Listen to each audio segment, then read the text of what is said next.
Good evening, groovy citizens, and happy, satisfied Saturday. You all, today has been a great day, a very productive day for me, but a great day nonetheless.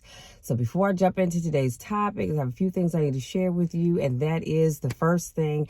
I am super excited, you guys, because my oldest nephew, who I affectionately have always called my little scoop because he's my scoop of love, his name is Michael Arnold Sr., but I call him Scoop, and he ran the 500 for UMUC, and he won first place. So I'm super excited about that. And he runs twice tomorrow, so I'll have to let you guys know on Monday how he did on those two. I know he's running the 500 again, and I want to say he's running the 200. I'm not sure. I'll have to double check. So I am so excited about that. I am super excited because tomorrow's the big day. I'll be doing another cooking video with you all tomorrow, and I have some salmon. All I could find was, because y'all, let me tell you something, salmon's expensive. So I found some smoked salmon. That was like $7.99, because the other salmon, that was,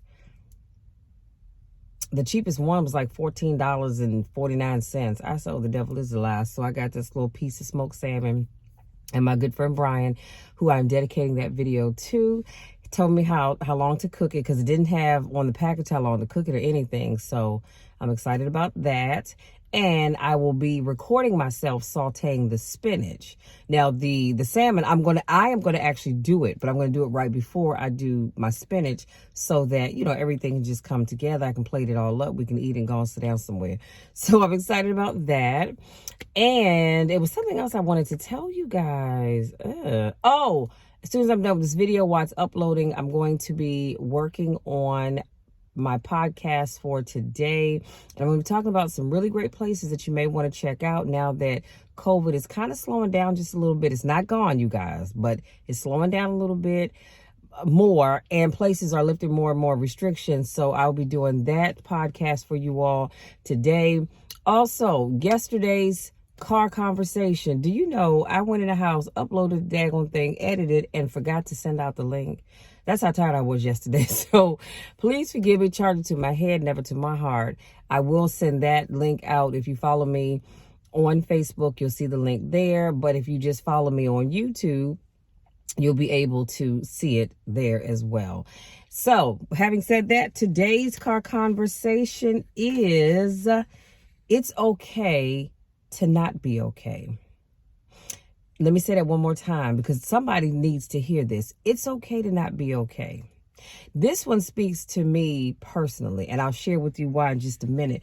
But as I was working on my notes for today's car conversation, I was listening to a song called He Was There All the Time by Reverend James Moore. Y'all, when I tell y'all, this is a powerful song, so I had to, of course, share the words with you.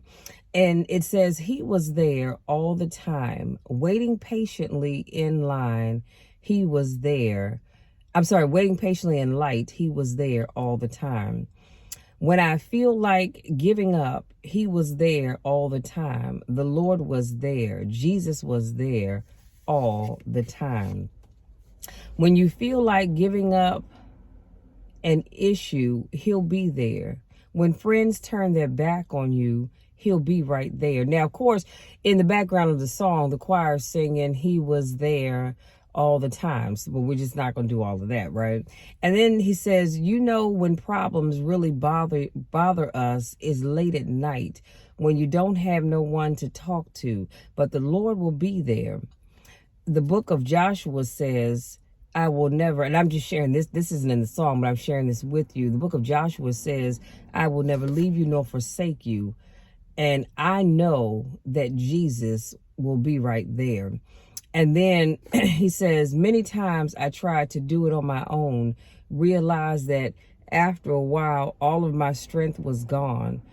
Oh, nobody was around. I called my family. Some of them couldn't be found. That's why I had to depend on Jesus. I had to lean on him. I had to call on him. I had to bend down on my knees, and he answered my prayers. And then it wraps up with, I just want to let you know, don't worry, because he's there. When people out there he's right there. When they talk about you, he's right there. When they really get mad and tell lies behind your back, don't worry, because he's right there. Y'all, that song is just so powerful. And I'm going to cut my car on, because even though it's 47 degrees, I'm getting a little chilly sitting here. So we need to get a little heat going, okay? So let's jump into the topic. It's okay to not be okay. You know, I have always been one of those people that because I'm a strong because I'm a strong person, I've always worried about people seeing me at my weakest. Because, you know, when you're the one that's always the strong person, you feel some kind of way when you have a weakness and other people see it. And I shared with you all before, mine was finding out that I had seizures. And I've always been this person that I felt like I have to always have it together for other people, until one day I realized I don't always have to have it all together. I truly do not. That's just something I've been telling myself. But if I have a day where I'm kind of off and I don't have it all together, it's not the end of the world. The world as I know it is not going to end. You know what I mean? So it's okay to not be okay. And we need to all understand that. Tell ourselves that, number one, believe it, and understand that it really is. Book update failed. Thank you. That it really is okay. And so this quote that I'm sharing with you is by Bishop T.D. Jakes. And he says, there are some problems we face that do not require divine assistance.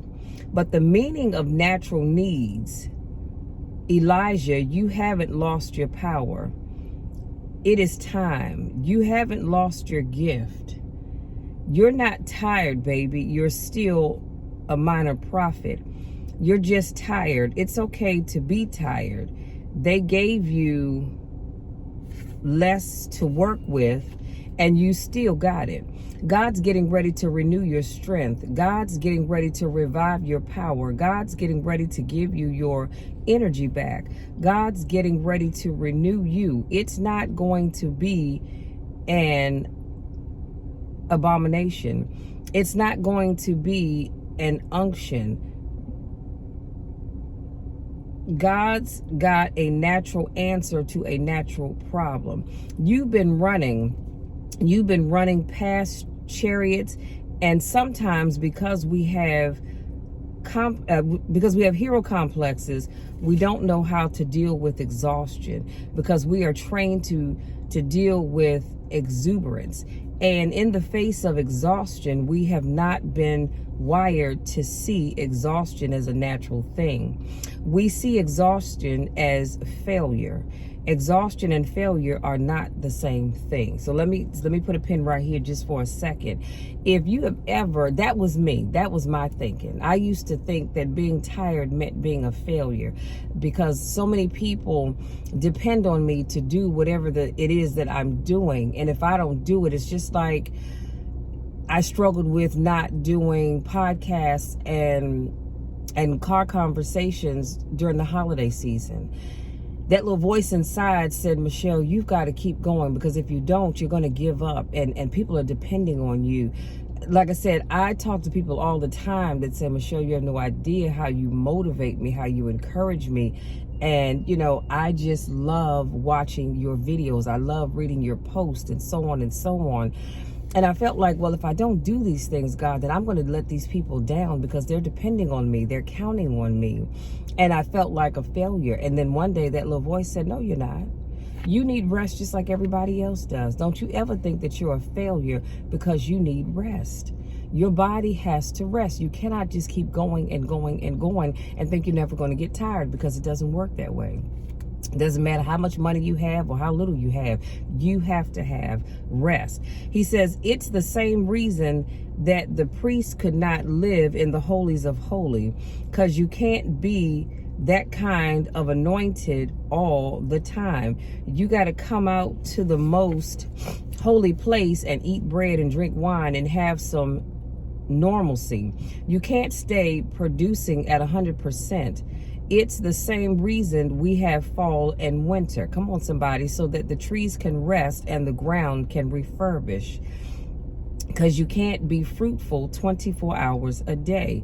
Stop thinking that God left you just because your season changed. Let me put a pin right here. Do you know how many times during my adult life that I felt like God had left me because my season changed? And no, I'm not talking about the season outside. I'm not talking about going from spring to summer or fall to winter. I'm talking about different seasons in my life. I felt like God had just taken his hands off of me and said, Michelle, I'm going to let you fend for yourself. But I had to realize that just because your seasons change, it doesn't mean that God left you. God will never leave you nor forsake you. He's there, as the song said, he's there all the time. He's there with us through the good and through the bad, through the ups and through the downs, through the ins and through the outs. God is right there. And I hear you thinking, you saying, well, Michelle, if he's right there, why am I going through this? If he's right there, why am I dealing with this nightmare situation, whatever that may be? Or why am I dealing with this person? Why am I dealing with this job? If he's right there, why is he making me to suffer? Well, you know, I can't speak for God other than what the word tells me, but I do know that a lot of times when God is allowing you to go through something, you need to take the time to figure out what is it that he wants you to get out of it. See, when God allows us to go through something, there's something that he wants us to learn from it. When he allows us to go through something, sometimes he's setting us up for something else. And he knows that he can't just take you directly to that thing because you won't appreciate it, because you didn't have to go through something.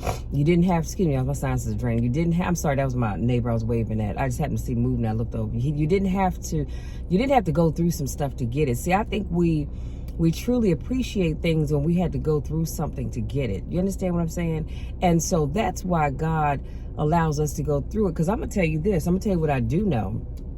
A lot of you are strong people today because of things that you had to go through before.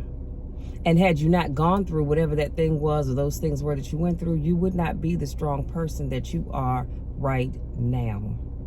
So you know what? No, it doesn't always feel good having to go through some stuff, but I'm thankful.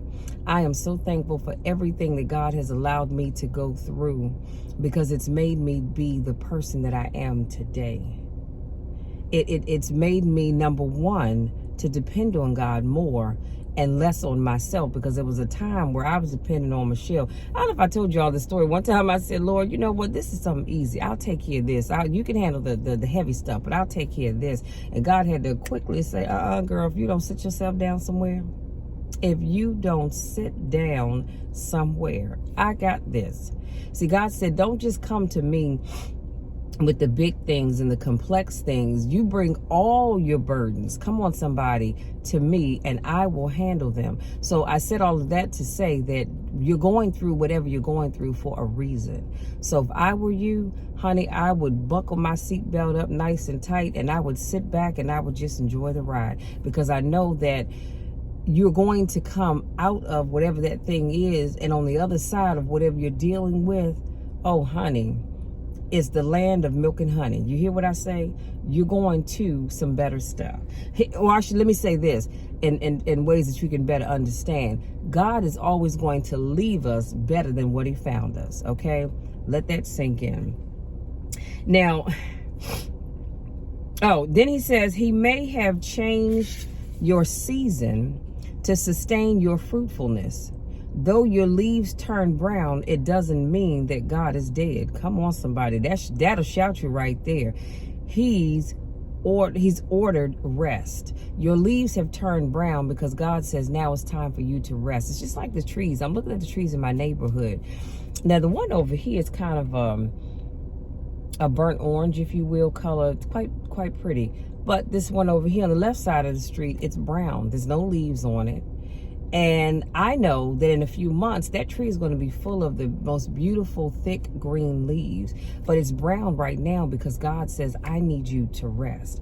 That tree has been producing beautiful leaves and whatever else it produces most of the year. But God has allowed it to turn brown so that it can rest. And he has to allow us to turn brown, not necessarily the color brown, but you know what I mean. He's allowed us to turn brown so that he can order rest for us as well. You just have to know when it's time for you to rest. The voice in your own head signifies your belief system. I'm not talking about your confession of faith. I'm not talking about your positive profession. I'm not talking about the things you say on stage. I'm not talking about the things you do that no one else can do what you do like you do it. I'm talking about the stuff you say at 2 a.m. in your own head. Your belief system has nothing to do with your performance. You can perform like a giant and believe like a wimp. Come on, somebody. You ever see somebody that, what I like to call, sell wolf tickets? They talk a good game, and they act like, oh, I'm not scared. You know, it's all good with me and this, that, and the third. But behind closed doors, they're just as nervous.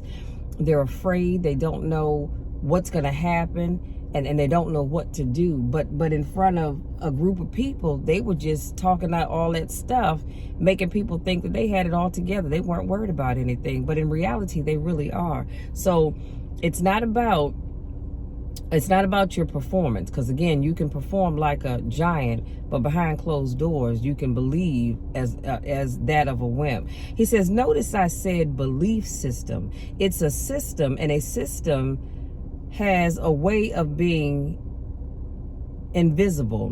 When I say something is a system, you can't touch it. It's a culture. It's the way things work in your own head, because it could be possible that you are standing under false perceptions. And the reason you keep getting defeated is not because of what they are saying. Y'all listen to this. Listen to this. The reason why you keep getting defeated is not because of what they are saying about you. Come on now. It is what you are saying to you. Y'all, that'll shout you right there. That will shout you right there. You know, oftentimes we stop and we think that the reason why we're so down and out is because of what they, whoever they are saying behind our backs, when in reality, it's what you're saying to you. It's not what they're saying about you. It's what you're saying to you. That's why I always tell people, be careful what you say to yourself. If you do something, it doesn't work out, don't you call yourself stupid. Do not do that, because you're not stupid. You made a mistake. Simple as that. You made a mistake, you learned from it, and you're going to move on. But you are not stupid. So be careful what you say to yourself, because what you say to yourself is worse than what the people say behind your back. Then he says, what kept bringing Elijah to living in limbo is that you operate under a creed, an oath that's never been written. For example, I have always believed that God loves me. I have always believed that I was chosen to do something, even when I didn't know what it was. Even though I didn't know what it was, I have always believed that the hand of God was over my life and that mighty things were going to come out of me. And I didn't know when, and I didn't know where, and I didn't know how. He says, I have always believed that God is for me, even when he wasn't pleased with me. I still knew he was for me. I need to say that one more time, because somebody needs to hear this. Somebody just heard me say that, and you said, well, he's not for me. I done messed up so much. And no, honey, throw that out the window. God is always for you, even when he's not pleased with you. Do you know God is not pleased with us probably a lot of the times, but he's still for us?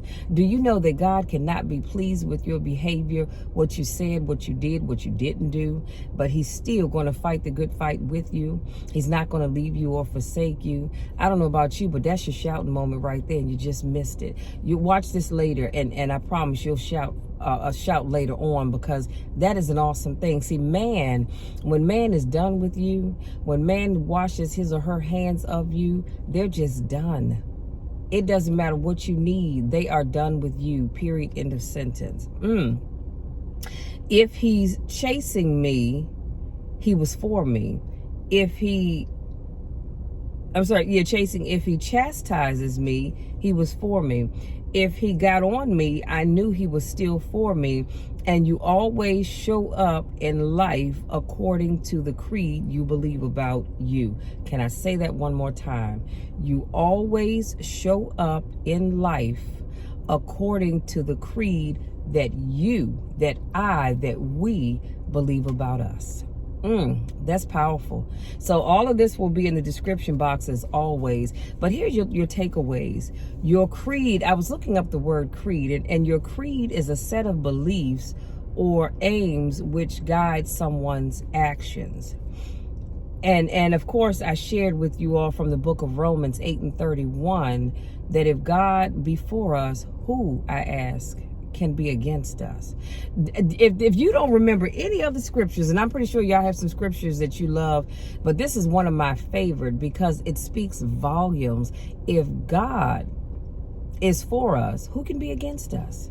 See, if God is for you, you don't have to worry about that nasty supervisor that you have. You don't have to worry about that nasty neighbor, that nasty family member, that nasty spouse, your nasty children, whoever it is trying to give you a hard time. You don't have to worry about them, because if God is for you, then who in the world can be against you?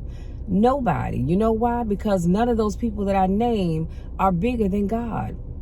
We serve a big God. So stop worrying about what other people are doing and how they think about you and what they're saying about you, because if God is for you, then none of them can be against you. Let that marinate. So if you're saying, well, Michelle, so I want you all, here's what I want you to do.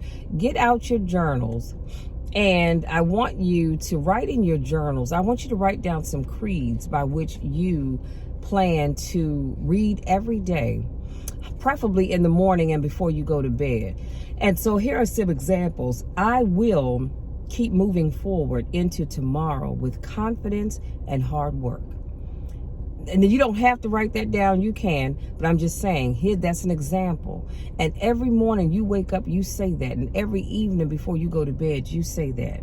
Or, I will respect myself and others, because that is so important, that if you don't respect yourself, how can other people respect you? And here's another one. I have the power to make my life count, because you really do. You have the power. God ultimately has the power, but you have the power to make your life count. Okay? So those are just some examples. So get out your journal, and I want you to write down some creeds, and I want you to rehearse them. Get up every morning and you say them every morning before you go set about your day. And then every night before you go to bed, I want you to say them again. And I'm going to go in here and work on mine as well. So today's topic was, it's okay not to be okay. And if I had to wrap this all up, what I really want you all to understand is that you don't have to be on point 24/7. What did Bishop T.D. Jakes say? He says that you don't have to be, what was it that he said? You don't have to be doing something. Oh, here it is. He says you can't stay producing at 100%. And you just can't. You cannot produce at 100% all the time. You just can't. You may want to, but that's just not the way life works. It's okay to not be okay. And like I said, I had to learn that. So if I wake up and I'm feeling a little off and I'm just not feeling okay, it's all right. I have to tell myself or remind myself sometimes, Michelle, it's okay, sweetie. You haven't let anybody down. God still loves you. He still cares for you. He's still going to be there with you. He's going to be with you every step of the way. He's going to be with you no matter what you say and do all day long. So it's all right. You don't have to be on point all the time. So if you're one of those people that you feel like you have to be on point all the time, I'm here to tell you that you don't. You truly do not, because life is just not wired that way. We're not wired that way. It's all right to not be okay, to not feel okay. It's all right that you went through the day and maybe you didn't perform at your best. It's all right. It really is. Sometimes God needs you to just sit down and just rest. Let your mind rest. Let your body rest. And so I need you all to get that in your mind, that it's all right to not be okay. And anybody, I'm going to say this, anybody that makes you think that they're on point all the time, honey, they're telling you a tale, because they're not. None of us are just on point all the time. We just aren't, and it's all right. I've shared with you all many times before how sometimes I do videos and I don't really feel like doing it. I don't feel like motivating the soul. And to be honest with you, at that moment, I'm not even really caring whether you are motivated or not. Not that I don't love you all, but it's just at that particular moment, I just don't feel like motivating anybody. But I make myself do it. Because if I'm not going to do something just because I don't feel like it, that's not a good enough excuse. It's just that I don't feel like it. I'm not in a good place. So I've got to keep pushing forward to get done what I said I was going to do.